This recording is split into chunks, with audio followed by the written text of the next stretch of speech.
Alhamdulillah. Peace and blessings be upon him. Things that block wealth in your home. My beloved brothers and sisters, many people ask a critical question. They say, why is it that I work so hard day and night, yet I never see the barakah in my wealth? Why do I feel that whatever I earn disappears so quickly? The truth is, wealth is not only about numbers. True wealth is when Allah subhanahu wa ta'ala places barakah in what you have. And one of the first things that can block this barakah is ingratitude. Allah subhanahu wa ta'ala tells us in the Quran in Surah Ibrahim, if you are grateful, I will surely increase you. But if you are ungrateful, indeed my punishment is severe. 14,007. What a powerful verse. Allah Himself promises us increase through gratitude. And the opposite is also true. When we forget to be grateful, when we constantly complain, when we waste the blessings of Allah, then the barakah is taken away. Think about it.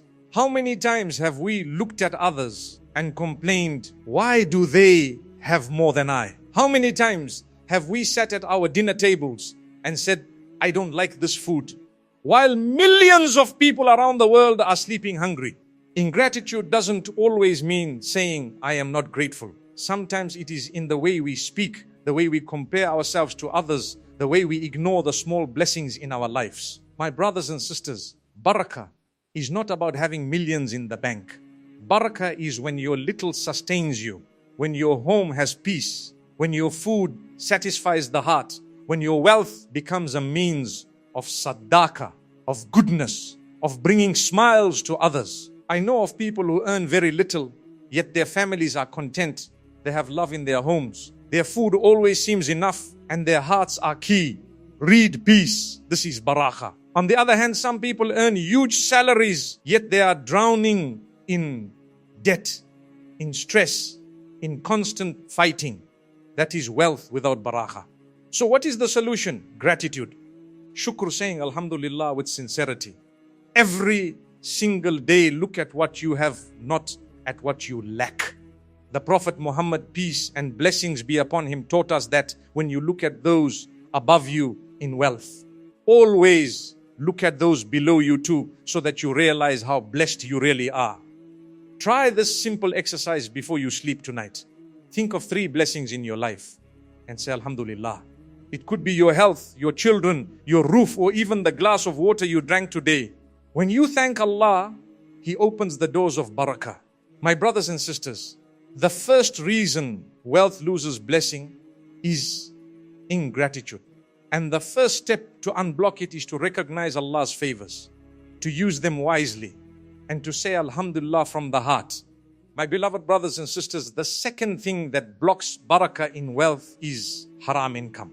You see, when money comes into our hands, it is not just paper or coins. It is also a symbol of value. It carries either the blessing of Allah subhanahu wa ta'ala, or it carries the weight of sin. And when it comes to haram, means riba interest, cheating in business, lying, stealing or bribery, then that wealth has no blessing. Allah subhanahu wa ta'ala has made it very clear in the Quran. Allah destroys riba and gives increase for charities. Surah Al-Baqarah 2276. Did you hear that? Allah Himself destroys interest. You might think you are earning more, but the reality is you are only inviting loss, stress and misery. That money will slip out of your hands. It will not bring peace. The Prophet Muhammad, peace and blessings be upon him, warned us that when a person's earnings are haram, their dua is not accepted. Imagine raising your hands to the heavens, begging Allah subhanahu wa ta'ala for help. But the food you eat, the clothes you wear, the house you live in, all of it is fueled by haram income. How will the dua rise to the heavens? My brothers and sisters, wealth that is haram may look shiny on the outside, but it is a curse on the inside. It removes barakah. It brings arguments into homes. It puts children on the wrong path, and it makes the heart restless. I know of people who had millions, but because their money was mixed with haram, they could not sleep at night. They had no peace, no happiness.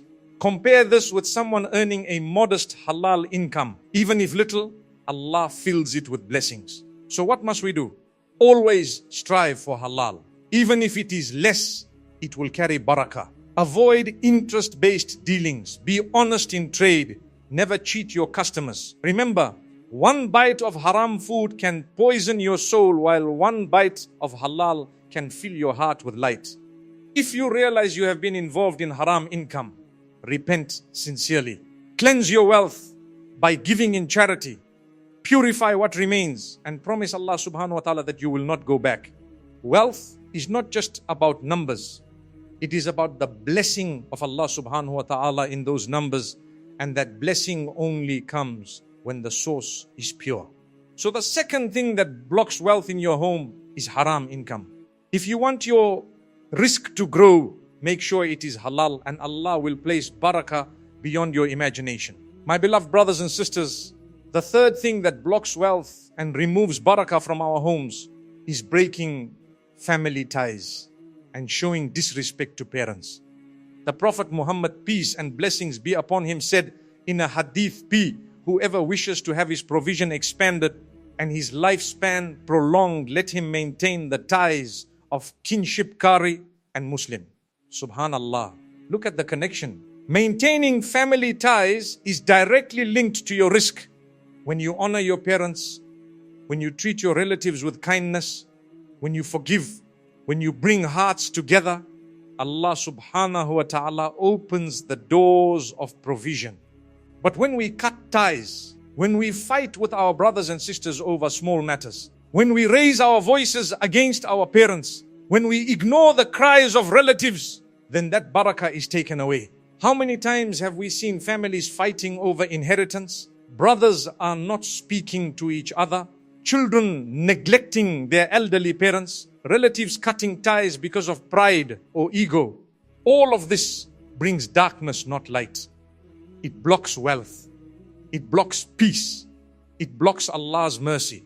Remember, my brothers and sisters, respecting your parents is one of the greatest doors of rizq. Serving them, praying for them, speaking kindly to them, even a smile at them is sadaqah. On the other hand, raising your voice at them, ignoring them or making them cry, this can shut the doors of blessings.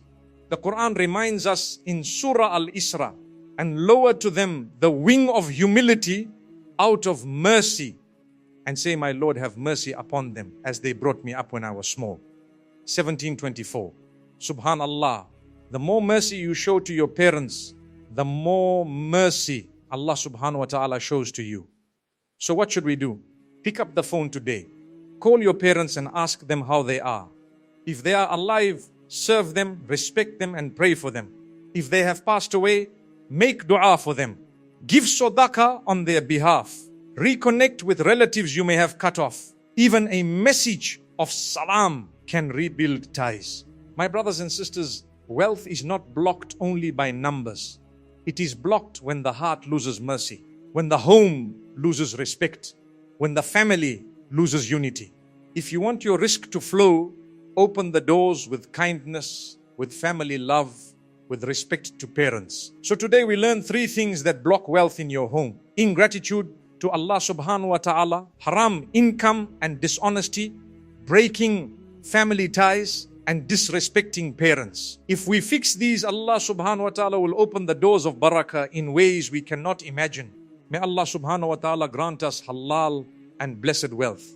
May He fill our homes with peace, with love, with mercy, and may He grant us barakah in our rizq, our time and our families. Ameen. Remember to share this reminder with others. You never know, one small act could be the reason for their barakah and for your reward too.